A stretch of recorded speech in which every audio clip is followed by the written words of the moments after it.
Müəllimlər, xoş gördük hər birinizi. Bugün MİQ və sertifikasiya üçün təşkil etdiyim mövzu sınaq imtahanının 20 sualına baxırıq birlikdə. Başlayaq ilk sualdan. İlk sualımız 6-cı sinif Azərbaycan tarixi yeni vəsait əsasında hazırlanıb. Mətndə haqqında bəhs edilən dövrə aid düzgün cavabı müəyyən edin. Yaxın Şərqin mədəniyyət mərkəzləri ilə mədəni-iqtisadi əlaqələr müntəzəm xarakter aldı. Azərbaycanda ilkin şəhər mədəniyyəti formalaşdı. Süni suvarma nəticəsində yeni təsərrüfat sahələri yarandı. Hazırlanan qablar quruluşuna və üzərindəki naxışların mürəkkəbliyinə görə fərqlənirdi. Sənətkarlıq müstəqil sahəyə çevrildi. Bu dövr qədim incə sənətin çeylənmə dövrü kimi xarakterizə olunur. Açar məqamlar var və biz görürük ki, bu dövr Orta Tunc dövründən bəhs edir. 2. Atropatena və Manna dövlətlərindən fərqli olaraq Albaniya dövləti. Albaniya dövlətini digər dövlətlərdən fərqləndirsin. Mərkəzləşmiş dövlətdirmi? Bəli, amma Manna da mərkəzləşmiş dövlətdir. Ona görə bunu cavab olaraq götürə bilmərik. Parfiya dövlətinə qarşı mübarizə aparıbmı? Yəni Parfiya dövlətinə qarşı mübarizədə Roma ilə yaxınlaşıbmı? Atropatena da yaxınlaşıb. İnzibati cəhətdən vilayətlərə bölünməsi Mannada bölünüb vilayətlərə. Roma imperiyasının qoşunlarına qalib gəlmişdimi? Bəli, bu sırf Albaniyaya aiddir. 359-cu ildə Amid döyüşündə Albaniya birləşir Sasanilərlə Roma imperiyasına qarşı və qalib gəlirlər. De diqqət edin ki, Romaya Qərbi Şərqi Roma yazmasın. Qərbi Şərqi Roma 395-ci ildə parçalanmadan sonra yaranır. Bu dövrdə ola bilməz. D variantı Albaniyanı digər dövlətlərdən fərqləndirir. Albaniya Roma imperiyasına qarşı da mübarizə aparıb, respublikasına qarşı da mübarizə aparıb. Amma Atropatena təkcə respublikaya qarşı. 3-cü əsrin ikinci yarısından etibarən öz pullarını kəsdiribmi? Xeyr, 3-cü əsrin ikinci yarısından yox, 1-ci yarısından etibarən. Yanlışdır. 3. Uyğunluq gözlənilmişdi. Çinlilər özləri məxsus yazı yaratdılar Sin sülaləsinin dövründə. Yanlışdır. Çinlilərin özləri məxsus heroqlif yazısı yaranıb eradan əvvəl 2-ci minillikdə və Şan qəbilələrinin dövründə. Sin sülaləsinin dövründə isə yazı daha da təkmilləşir. İndi bir məsələ var. Sin sülaləsi nə zaman olub hakimiyyətdə? Bir bunu xatırlayaq. Eradan əvvəl 221, eradan əvvəl 206. Bunu əsrə çevrəndə edir 3-cü əsr, minilliyə çevrəndə 1-ci minillik. Yəni aid deyil A variantı. 2-ci Ramzesin Het dövləti ilə mübarizəsi, Nubiyanın Misrə qatılması. Xeyr. Hetlərlə mübarizə Suriya uğrunda gedirdi. Suriyanın cənubu birləşir Misrə, şimalı qalır Hetlərdə. Mauriya sülaləsinin siyasəti Hindistanın ayrı-ayrı dövlətlərə parçalanmasının əsasının qoyulması. Mauriya sülaləsi eradan əvvəl 180-ci ildə süquta uğrayır və nəticədə Hindistan ayrı-ayrı dövlətlərə parçalanır. Yəni siyasətin nəticəsi deyil bu. Yürütdüyü siyasətin nəticəsi deyil, süqutun nəticəsidir. Yanlış yazıb. Pençen müqaviləsinin imzalanması, Qərbi Asiya Hun dövlətinin imperiyaya çevrilməsi. Pençen müqaviləsi eradan əvvəl 200-cü ildə imzalanır Xan sülaləsi və Asiya Hun dövləti ilə. Mərkəzi Asiya Hun dövləti ilə. Amma burada nə yazıb? Qərbi Asiya Hun dövləti. Qərbi Asiya, Şərqi Asiya məsələsi eradan əvvəl 1-ci əsrin ortalarında parçalanmadan sonra yaranır. Mərkəzi Asiya Hun dövləti imperiyaya çevrilir, yəni Qərbi Asiya yox. D buna görə yanlışdır. Kutlərin Mesopotamiyada hakimiyyətinə son qoyulması 22-ci əsrin sonları Şumer şəhər dövlətləri arasında yenidən müharibələr dövrü başladı. Bəli, bunun nəticəsidir ki, yenidən Şumerlərdə parçalanma getdi və mübarizə başladı. 4. Qədim Romada Respublika dövrünə aid olanları müəyyən edin. Respublika dövrü eradan əvvəl 509, eradan əvvəl 27. Aid olanlar. 5-ci əsrin əvvəllərindən etibarən xalq tribunu senatın və konsulun hər bir qərarına veto qoya bilərdi. Belə baxanda cümlə normal görünür, düzgün görünür. Amma bir məsələ var ki, senatın konsulun hər bir qərarına deyil, pleybelərə aid olan hər bir qərarına veto qoya bilərdi. Burada mütləq pleybə qeyd olunmalıdır. Ona görə bir yanlışdır. Yeni üsulla toplanan ordunun sərkərdələrə sədaqət andı içməyə başlaması bu, eradan əvvəl 2-ci əsrdə Muzlu ordunun formalaşmasının nəticəsidir. Bəli, Respublika dövrünə aiddir. Senatın sərhədləri məhdudlaşdırılması, Senat padişahlıqda, Respublikada, imperiyada hər üç dövrdə var, lakin səlahiyyət məhdudlaşır imperiya dövründə. Burada genişdir. Yəni, Respublikada genişdir. Alban hökümdarına Parfiya hökümdarı Artabanla müharibəyə başlamaları üçün xeyli vəsaitin göndərilməsi bu imperiya dövründə də İmperator Tiberinin dövründə. 4 də yanlışdır. 1-ci əsrdə Asiya, Avropa, Afrikada müharibələr aparmışdımı? Aparıb. Yuli Sezarın dövründə müharibələr var. 5-i də aid edirik. 2-5 D variantı. Albaniya dövlətinin 5-ci əsrin ikinci yarısı, 7-ci əsrin birinci yarısı. 5-in ikinci yarısı 401-dən 450-yə qədər olan hadisələrdir. 7-nin birinci yarısı 601-dən 650-yə qədər. Yeni sülalənin hakimiyyətə gəlməsi. Yeni sülalə hakimiyyətə gəlir burada, Mehranilər. Amma 5-in ikinci yarısında yoxdur, Arşakilər də hakimiyyətdə. Türk tayfalarına qarşı mübarizə varmı? Burada var. Burada Hunlara qarşı var, burada Xəzərlərə. Xəzərlər 629-630-da gəlmişdir Azərbaycana. 5-in ikinci yarısıda bilirsiniz ki, Türk tayfaları Hunlardır ki, mübarizə aparmışıq Haylandur Hunları ilə Vaçen dövründə. 2. Yeni hökmdar tərəfindən idarə olmağa başlaması. Bəli, 5-in ikinci yarısında 3-cü Məmin Vaçaqan, 7-nin birinci yarısında Cavanşir. 2-3. Sasanilər dövlətinə qarşı mübarizənin aparılması. Bəli, hər iki dövrdə Sasanilərə qarşı mübarizəmiz mütləq ki var. 3-ü aid oldu. Bizans dövləti ilə diplomatik münasibətlərin qurulması. Bu 7-nin birinci yarısındadır. 7-nin birinci yarısında Varaz Grigorun dövründə, ikinci yarısında isə Cavanşirin dövründə. Ona görə 5-in ikinci yarısına aid olmadığına görə bunu cavablar götürə bilmərik. 2, 3, 4 oldu B variantı. 6. Hadisə nəticə əlaqəsinin uyğunluğunu bizdən istəyir. İstəminin Bizans üzərinə yürüşü, Sogdiananın Göytürklərə birləşməsi. Bu Bizans üzərə yürüşün nəticəsi deyil, Sasanilərlə mübarizənin nəticəsidir. Katalan döyüşü, Roma şəhərinin ələ keçirilməsi. Katalan döyüşü Roma şəhəri keçirilmir. Atilla nə Romanı, nə Konstantinopol ələ keçirmir, yanlışdır. Mihrəqul xanın Hindistana yürüşü, şimal-şərqi Hindistanın işğalının başa çatdırılması. Şimal-şərqi yox, şimal-qərbi. Bilge xanın Çin üzərinə yürüşü, Çinin Göytürklərdən asılı hala düşməsi. Bilgenin Çinə yürüşü var, amma Göytürklərdən asılı hala düşmür Çin. Çini Göytürklərdən asılı hala salan bir Göytürk hökmdarı var, o da Muğandır. Samanilər dövlətinin süquta uğraması, Qaraxanlı dövlətinin sərhədlərinin Balxaş gölündən Qaraqorum dağlarına qədər genişlənməsi. Bəli, Samanilər dövləti Qaraxanlı Qəznəv arasında bölünür. Qaraxanlı bunun nəticəsində ərazisini genişləndirməyə nail olur. 7 mütləq düşəcək suallardandır. 13-cü əsrdə Venesiyalı tacir və səyyah uzaq şərqə səyahət edərək uzun illər Çində yaşamışdı. Onun Asiya ölkələrindən bəhs edən əsərləri uzun müddət Avropalıların həmin ölkələr haqqında təsəvvürünü müəyyən etməsinə, coğrafi xəritələrin çəkilməsinə zəmin yaratmışdı. Mətndə adı buraxılmış şəxs Marco Polo'dur, B variantı. 8. Neçəsi Frank və Bizans dövlətinin ortaq cəhətidir? Bizans və Frank dövləti. Bəzən müəllimlər bunu qarışdırır. Frank dövləti yoxsa imperiyası. Diqqətli olun nədə? Frank dövləti deyirsə,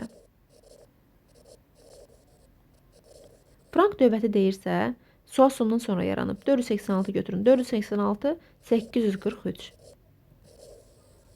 Əgər Frank imperiyası deyib ayırırsa, Frank imperiyası 800 və 843. Məsələn, yazır ki, Frank imperiyası mövcudluğu dövründə baş vermişdi. Mütləq bu illəri yadda saxlamalısınız ki, 800-843-cü ildən fəaliyyət göstərir imperiya.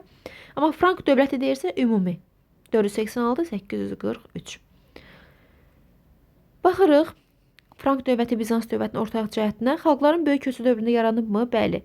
Xalqların böyük köçü 4-7-ci əsrlər, Frank 5-də yaranıb, Bizansda 4-ün ikinci yarısında. Bəli, 1. İmperator titulu daşıyan hökmdar tərəfindən idarə olunmu? Bəli, hər ikisi. 2. Türklərə qarşı mübarizəsi var? Əlbəttə ki var. Frankın da var, Bizansın da türklərə qarşı var. Bizansda peçeniklərdə mübarizəni görürük, Frankda avarlarda mübarizə var. Alman mənşəli tayfalarla mübarizə aparıb, German mənşəli tayfalarla, bəli. Cənubi Qafqazda işğallar həyata keçirilən Bizansdır, Frank deyil. Erkən orta əsrlər dövründə yeni qanunlar toplusu qəbul olunmuşdu. Erkən orta əsrlər dövründə yeni qanunlar toplusu, bəli, Frankda var Salik qanunları, Bizansda var Justinian qanunları. Erkən orta əsrlərdə 3-11-ci əsrlərdir. Bəli, var. 5 cavab aid oldu, 8 Y variantı. 9. Kəsranilər və Dərbəndilər oxşarlıq. Kəsranilər 1027 və 1382, Dərbəndilər 1382, 1538. Paytaxtı yeni şəhərə köçürən Kəsranidir. Sonuncu paytaxt 1192-də köçüb, Şamaxıdan köçüb Bakıya, 1-ci Axıstan dövründə. Teymurilər dövlətinə qarşı mübarizə aparıb, Dərbəndilər aparıb bu mübarizəni. Cənubi Azərbaycanın yürüş varmı? İkisində də var. Kəsranilərdən Keyqubadın dövründədir bu. Dərbəndlərdən isə 1-ci İbrahimdir ki, hər ikisi bunların Cənubi Azərbaycan Təbrizə yürüş edir. Çox önəmli faktdır bu. C variantı ortaq cəhətdir. Qaraqoyunlu dövlətinə qarşı mübarizədə Cəlalilərə yardım göstərir. 1412-ci ildə Kür döyüşündə. İbrahim yardım göstərir carilərə. Ona görə D yanlışdır. Kəsranilərə aid deyil. Onsuz kəsranilər heç Qaraqoyunlu dövlətinin mövcudluğunda yoxdur. Qızılbaşlara qarşı Qaraqoyunlu dövləti ittifaqın qurulması, bu ittifaqı da qurub elə Dərbəndlərdir. Birinci Xəlilullah. Birinci Xəlilullah qurur bu ittifaqı. Cahanşahla birləşirlər 1460-cı ildə Şeyx Cüneydə qarşı. Doğru cavab C variantı oldu burada. 10. Ataxaqanlı dövrünü Anaxaqanlı dövründən fərqləndirməyən cəhət. Bu sual tipi ilə bu ilmik imtahanında biz qarşılaşdıq. Ataxaqanlığı Anaxaqanlıqdan fərqləndirmirsə, deməli ortaq cəhətini istəyir, oxşar cəhətini. Yaşayış məskənləri ətrafında müdafiə divarlarının çəkilməsi. Bu sual da yeni vəsait əsasındadır. Müdafiə divarları çəkilir erkən tuncdan başlayaraq. Anaya aid deyil, ataya aiddir. Heyvanların əhləşməsi, müəllimlər. Heyvanların əhləşməsi yeni vəsaitdir. Məsələn, köhnə vəsaitdə biz deyirdik ki, mezolikdə başlayır, eneolikdə bitir. Amma yeni vəsaitdə mezolikdə başlayır, erkən tuncda da bu proses davam edir. Ona görə həm anada var, həm atada. 2 aid olacaq. İnsanların kollektiv halda yaşaması, Ataxaqanlıda tayfada yaşayıblar, Anaxaqanlıda qəbilədə. Hər ikisi kollektiv halda yaşamadı. 2, 3. İlkin şəhər mərkəzlərinin mövcud olması, ilkin şəhər mərkəzləri Ataxaqanlıda yaranır, Orta Tuncda. 4-ü götürə bilmərəm. İnsanların Ön Asiyanın mədəniyyət mərkəzləri ilə əlaqə saxlaması həm atada var, həm anada. Ön Asiyada biz əlaqə saxlamışıq həm eneolit dövründə. Eneolit dövründə. Bir də yəni Ataxaqanlıda digər dövrlərdə var. Məsələn, Orta Tuncda da var bu. Bu məsələ Orta Tuncda rast gəlirik. Həm anaya, həm ataya aid olan bir də 5-dir. 2, 3, 5 aid oldu A variantı bizdə. Fərqləndirməyən ortaq cəhətləri götürdük. 11. Turukkilərə aiddir. Şumer şəhər dövlətlərinin himayədarı olmaları. Xeyr, bunlar Kutilərdir. 2-ci minilliyin sonlarından etibarən müstəqil siyasət yeritməyə başlamaları. 2-ci minilliyin sonu yox, əvvəllərindən etibarən. Əvvəli. Babilin Şuşara vilayətini ələ keçirmələri. Şuşara Babilin deyil, Şuşara Aşurun vilayətidir. Aramsız hücumlar nəticəsində Aşur dövlətinin zəifləməsinə səbəb olmaları bəli. Şuşra vilayətinin işğalı zamanı aramsız yürüşləri var Turukkilərin Aşur ərazisinə və bu da Aşur dövlətinin zəifləməsinə gətirib çıxarır. 3-cü minilliyin sonu zəifləyərək xırda vilayətləri parçalanan Kuti və Lulubbidir. 12. Solun islahatlarına aid deyil. Əmlakından asılı olmayaraq bütün sakinlərə xalq yığıncağında iştirak hüququnun verilməsi. Bu düzgün deyil, aid deyil bir. Nəyə görə aid deyil? Əmlakından asılı olmayaraq bütün sakinlərə yox, bütün vətəndaşlara. Bütün vətəndaş, mütləq vətəndaş orada qeyd olunmalıdır. Əmlakından asılı olmayaraq bütün vətəndaşlara xalq yığıncağında iştirak hüququ verildi. 6-cı əsrin 1-ci rübündə keçirilibmi? Eradan əvvəl 594, 6-nın 1-ci rübü bəli, aiddir. Qanunların müzakirə və qəbul etmə səlahiyyəti xalq yığıncağına verildi. Verilmədi. Bu yanlışdır. Niyə? Çünki bu hüquq xalq yığıncağına verilib eradan əvvəl 6-nın sonu. Son islahatlar olub 6-nın əvvəllərində. 3 aid deyil. 3 aid deyil, 1 aid deyil. Afinada quldarlı demokratiyasının əsası qoyuldu. Quldarlı demokratiyasının əsası da elə 6-nın sonlarında qoyulub. 6-cı əsrin sonlarında bu son islahatlara əlaqəli deyil. 1, 3, 4. Taxıl və digər zəruri ərzaq məhsullarının ixracının qadağan olunması qadağan edib. Bəli, bu aiddir. Aid olmadı. 1, 3, 4. B variantı. 13 də möhtəşəm suallarımızdan biridir. Almaniya İmperatoru Friedrich Barbarossa və Səlcuq hökmdarı 1-ci Məlikşaha aid ortaq cəhət. Konstantinopolun ələ keçirilməsi heç birinə aid deyil. Səlibçilərə qarşı mübarizənin aparılması 1-ci Məlikşahda varmı, ya Barbarossada varmı? Yoxdur. Məlikşahın dövründə səlib yürüşləri yoxdur. Məlikşah olub hakimiyyətdə 72-92-də, 1072-1092. Friedrich Barbarossa da özü üçün səlib yürüşündə iştirak edib. Konya şəhəri uğrunda mübarizə varmı? Bəli, müəllimlər. Hər ikisinin, həm Barbarossanın, həm Məlikşahın Konya şəhəri uğrunda mübarizəsi var. C variantı doğrudur. Bunu yadda saxlayın. İmtahanda da görmüş ola bilərsiniz. Ərəb xilafətinin asla salınması heç birinə aid deyil. 11-ci əsrin ikinci yarısında hakimiyyətdə olmaları sadəcə Məlikşaha aiddir. Məlikşah 1072-də olub hakimiyyətdə, 1092-yə qədər. Barbarossa olub 1150-də, 1190-a qədər, 12-ci əsrdə. 14. Neçəsi reformasiya hərəkatının nəticəsinə aid deyil. Avropa protestant kilsəsinin yarandığını qəbul etmədi. Əksinə etdi. Protestant kilsəsinin yarandığını qəbul etdi. Kapitalist iqtisadi sistemin təməli qoyuldu mu? Reformasiya hərəkatının nəticəsində əlbəttə ki, qoyuldu. Yeni siyasi sistemə keçildi, iqtisadi sistemin əsası qoyuldu. Qadınların cəmiyyətdəki yerində köklü şəkildə dəyişikliyə səbəb oldu mu? Xeyr, reformasiya hərəkatı yenə qadınların, yəni cəmiyyətdə yerində dəyişiklik etmədi. Hüquqsuz qaldı qadınlar yenə də. 3 ay deyil. Bu mütləq bunu yadda saxlayın, çünki düşə bilər imtahana. Qadınların cəmiyyətdəki yerini dəyişmədi. Qadınlar yenə hüquqsuz vəziyyətdə qaldı. 1-3 yeni siyasi güclər yarandı. Bəli, reformasiyanın nəticəsində yeni siyasi güclər yaranıb. Xristian kimliyindən fərqli etnik kimlikləri keçidə şərait yaratdı mı? 100%. Bu da aiddir reformasiya hərəkatına. Bu cümləni də qeyd aparın. Xristian kimliyindən fərqli etnik kimliklərə keçidə şərait yaratdı. Reformasiya buna şərait yaratdı. Suveren dövlətlərin bərabərliyi yanaşması ilk dəfə tətbiq olundu. Bu 30 illik müharibəyə aiddir. 30 illik müharibənin nəticəsidir bu. 1618-1648. 1-3-6 elmi araşdırmalar üzərində dinin təsiri daha da gücləndi. Xeyr, elmi araşdırmalar üzərində dinin təsiri zəiflədi. Elmi araşdırmalar dünyəvi səviyyə aldı. 1-3-6 bir də 7 aid deyil. 4 cavabımız oldu bizdə B variantı. Bu sual vacib suallardandır. Eləcə də hamısı vacib dəstində. 15. Xəritəyə əsasən müəyyən edin. Yeni vəsait əsasında hazırlanan sualların bir digəri. Alban dilində bugünədək gəlib çatmış ən böyük yazılı mənbə tapılmışdı. 1975-ci ildə. Hardan tapılıb bu mənbə? Sinay yarımadasından. 20-ci əsrin 70-ci illərində bağlanan separat sazişə əsasən Misrə qayıtmışdı.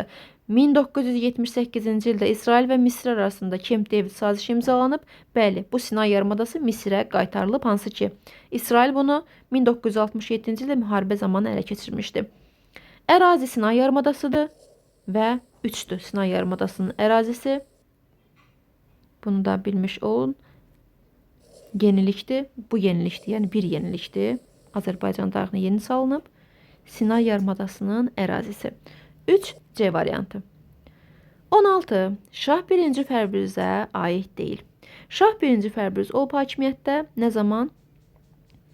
Deməli, 1063-dən 1096-ya. Kəsranilər sülaləsinin nümayəndəsidirmi? Əlbəttə. Kəsranilər olub hakimiyyətdə 1027, 1382. Birlə razıyıq. Şəddadilər dövlətinə qarşı mübarizənin aparılması bəli aparıb müəllimlər 1063-cü ildə və 1064-cü illərdə 1. Fərbrüzün mübarizəsi var. Kiminlə? Əbülsüvar Şavurla şəddadilərdən. Bunu da qeyd olaraq yazın B variantını. 11-ci əsrin ikinci yarısında hakimiyyətdə olubmu? Bəli, 1050-dən sonra ikinci yarısıdır, hakimiyyətdədir. Dərbənd Əmirliyinin dövlətə birləşməsi 1075-də birləşib. Baxanda düzgün cavab kimi deyəni götürə bilirik Şah 1. Fərbrüzə. Amma bir önəmli məsələ var. Şah 1. Fərbrüzün dövründə. 1. Fərbrüz 1066-cı ildən Səlcuqlara tabe olur. 1092-ci ilə qədər Şirvanşah titulundan məhrum olur, Məlik titulunu qəbul edir. 1066 və Səlcuqlar nə zaman zəifləyəcək? 1. Məlikşahın hakimiyyətdən getməsindən sonra. Yəni 1. Məlikşah hakimiyyətdən gedir, Səlcuqlar dövləti zəifləyir, Şirvanşahlar yenidən müstəqilliyini qazanır. Yəni Şirvanşah titulunu bərpa edir. 1066-dan 1092-yə qədər 1. Fərbrüzün Məlik titulunu qəbul etdiyi bir dövrdür. Bu dövrdə, yəni Dərbənd Əmirliyinin birləşməsi də bu intervala düşür. Fikir verin, 1075. Burada şah deyil, yəni Şirvanşah deyil, Məlik titulunu daşıyır Fərbrüz. Ona görə D aid deyil. Bu intervala düşən bir başqa bir məsələ də var müəllimlər. O da nədir?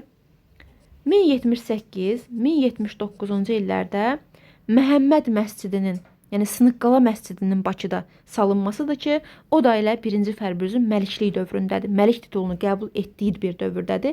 Yəni 1066-1092-ci il intervalındadır. İki məsələ var. Biri, bir daha qeyd edirəm. Çünki çox önəmli testlərdəndir. 16. Dərbənd Əmirliyinin dövlətə birləşməsi 1075, Bir də Məhəmməd məscidinin salınması, Məhəmməd məscidinin digər adı da Sınıqqala məscididir. Bakıda salınan Sınıqqala məscididir. 1078-1079, o da 1-ci Fərbrüzün məlik olduğu dövrə düşür. Bunu dedim. Hakimiyyəti dövründə dövlətin paytaxtı Şamaxı şəhəri olmuşdu. Bəli, hakimiyyət dövründə dövlətin paytaxtı Şamaxı şəhəridir. 1192-də Bakıya köçəcək. 17. Uyğunluq gözlənilmişdi. Korsik adasının tutulmasında Osmanlı dövlətinə yardım etdi Fransa. Yox, əksinədir. Fransa Korsik adasını tutmaq istəyirdi, Osmanlı donanması ilə ona yardım göstərdi. Dehli Sultanlığında Hindli əhali ilə bağlı məhkəmə işlərini yerinə yetirirdi. Qazılar, yox, Hindli əhali ilə bağlı məhkəmə işlərini yerinə yetirirdi dövlət tərəfindən təyin olunan məmurlar. Yanlışdır. Müsəlman əhali ilə bağlı məhkəmə işlərini qazılar yerinə yetirirdi. Səlcuq dövlətinin ərazisi qərbdə Aralıq dənizindən şərqdə Aral gölünə qədər çatırdı. Bəli, bu 1-ci Məlikşahın dövründədir. Doğrudur.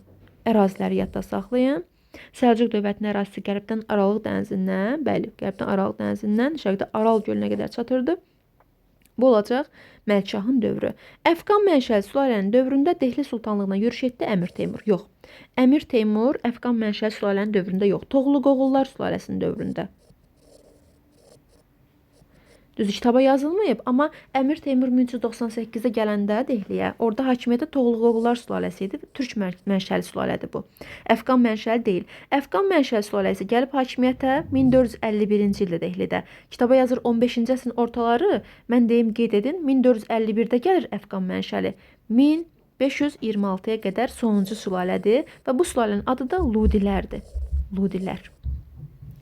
D də yanlış oldu. Qızıl Ordu dövlətinə qanunverici funksiyanı yerinə yetirir dövlət divanı. Yox, dövlət divanı qanun vermir. Dövlət divanı icra edici funksiyanı yerinə yetirir.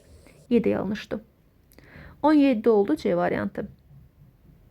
18. Bir dəqiqə buradakı yazıları silim. Xəritəni tam görək. Ərəb dövləti ilə bağlı verilən xəritədə dövrün xüsusiyyətlərini düzgün əks etdirən məlumatı seçin.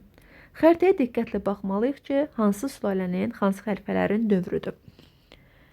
Bütün Şimali Afrikanın fəthi başa çatdırıldı. Biz xəritəni görürük. Burada Şimali Afrikadır. Şimali Afrikanın bir hissəsi rənglənib sadəcə. Sadəcə bir hissəsi. Və biz demişik ki, Rəşidi xəlifələrin dövründə Şimali Afrikanın bir hissəsi ələ keçirildi. Amma deməmişik tam fəthi başa çatdırıldı. Bu tam hissə rənglənsəydi, yaşıl olsaydı, bu ərazilər hamısı yaşıl olsaydı, bu olacaqdı Əməvilərin dövrü. A variantı Əməvilərin dövrünə aiddir. Bu xəritə isə Rəşidlərin dövrüdür. Rəşidi xəlifələrin dövrüdür. A yanlışdır. Pirnə yarımadasının xeyli hissəsinin ələ keçirilməsi. Pirnə yarımadasını görürük. Rəngli deyil. Bu ərazi rəngli verilməyib. Rəngli verilməyibsə, deməli, Pirnə yarımadasının xeyli hissəsinin ələ keçirilməsi Əməvilərin dövrüdür. Axı bu, verilən xəritə Rəşidlərin dövrünə aiddir. Və yanlışdır. Bizans dövləti ilə mübarizədə qalib gələrək Asiyanın qərbində bir neçə ərazini fəth etmişdi. Asiyanın qərbi, Aralıq dənizinin şərqi, bəli, bu əraziləri Bizans dövləti ilə mübarizədən sonra ələ keçirmişdi Rəşidi xəlifələri. Doğrudur, Suriyanı, Fələstini. Bu doğrudur. C variantı xəritəni əks etdirir. Dövlətin ərazisi Atlantik okean sahillərindən Çinə qədər torpaqları əhatə edir. Atlantik okeandan Çinə qədər sahilləri əhatə edir. Hansı dövrdə? Rəşidlər, daha da üzr istəyirəm, Əməvilərin dövründədir bu da. Ərazi genişlənməsidir və dövlətin ərazisi Atlantik okeandan Çinə qədər uzanır Əməvilərin dövründə. Hindistan yarımadasının şimal-qərbindən bir sıra ərazilərin ələ keçirilməsi, bu da elə Əməvilərin dövründə olacaq. Bizə verilən xəritəni biz başa düşməliyik ki, xəritə Rəşidi xəlifələrin dövrünü əks etdirir. Bütün Ərəbistan yarımadasının işğalıdır. Şimali Afrikanın bir hissəsidir, Qafqazın bir hissəsidir və Asiyanın bəzi torpaqlarının ələ keçirilməsi. Belə müəllimlər. 18 oldu C variantı. 19. Uyğunluğu müəyyən edin. Yuli Sezar, Oktavian Avqust, oxşarlıq. Bütün Qalyanı ələ keçirən Yuli Sezardır. Əvvəl Qalyanın Cənubi Romanın əlində idi. Yuli Sezar tam birləşdirir. 1-ci əsrin 1-ci yarısında Atropaten hökmdarı Ariyabazdanın hakimiyyətə gəlməsinə yardım etmişdi. Eradan əvvəl düzdür, yardım edib. 20-ci ildə Ariyabazdanı gətirib hakimiyyətə. Lakin bu 1-ci əsrin 1-ci yarısı deyil, axı 2-ci yarısıdır. Bunu çıxıram. Respublikanın görünüşünü qoruyub saxlasa da, dövlət idarəsini tək bir şəxsin hökmranlığına çevirdi. Hər ikisinə aiddir, bu ortaq cəhətdir. Hətta belə bir quruluş var idi imperiya dövründə, prinsipat quruluşu. Respublikanın xarici görünüşünün qorunub saxlandığı monarxiya dövləti. Bəli, hər ikisi tək başına bir hökmranlıq qurub hakimiyyət yaradıb Romada, amma respublikanın görünüşü saxlanılıb. Yuli Sezarda da, Oktavian Avqustda da. C ortaq cəhətdir. Adına tərtib olunmuş kitabədə bildirilir ki, Alban, İber və Midiya hökmdarları öz səfirləri vasitəsilə bizim dostluğumuzu istəyirdilər. Bu olacaq Oktavianın dövrünə aid kitabə, Oktaviana aid kitabə, doğrudur. Əsası 4-cü əsrdə qoyulan və Makedoniya dövləti tərəfindən qoyulan, 4-cü əsrdə Makedoniya dövləti tərəfindən qoyulan şəhəri ələ keçirdi. Makedoniya dövləti tərəfindən əsası qoyulan şəhər, İskəndər tərəfindən qoyulan şəhər eradan əvvəl 331-ci ildə İskəndəriyyə şəhəri. İskəndəriyyə şəhəridir ki, bu İskəndəriyyə şəhərini Avqust ələ keçirir. Üzr istəyirəm, Oktavian ələ keçirir. Amma biz Oktaviana Avqust deyə bilmərik. Bu şəhər eradan əvvəl 30-cu ildə Oktavian tərəfindən ələ keçirilir, amma Oktavian Avqust deyildi. O dövrdə Oktaviana Avqust fəxri adı verilməmişdi. Avqust fəxri adı verilir eradan əvvəl 27-ci ildə. Mən yeni ona görə 2-yə aid edə bilmirəm. Oktavianın yanında da Avqust adını gördünüzsə, fəxri adını gördünüzsə, testlərə diqqətlə yanaşırsınız. Oldu 1-də A variantı, 2-də D, 3 isə C. Məsələn, ortaq cəhətdə C. Və sonuncu sualımız, xəritəyə əsasən müəyyən edin. Sasanilərin dövründə canişinliyin mərkəz şəhəri idi. 11-ci əsrdə ərazisində Cümə məscidi salınmışdı. 16-cı əsrin 90-cı illərində yaradılan Azərbaycan bəylərbəyliyin mərkəz şəhəri idi. Sasanilərin dövründə canişinliyin mərkəzi Ərdəbil, Cümə məscidi Ərdəbil Cümə məscidi 11-ci əsr, 16-cı əsrin 90-cı illərində 1593-cü ildə Abbas tərəfindən yaradılan Vahid bəylərbəyliyin mərkəzi bəli Ərdəbil şəhəri olmuşdu. 3 cavabın da ortaq məxrəci Ərdəbil. 5 A variantı. Bu qədər əziz müəllimlər, növbəti sınaq imtahanlarında görüşərik.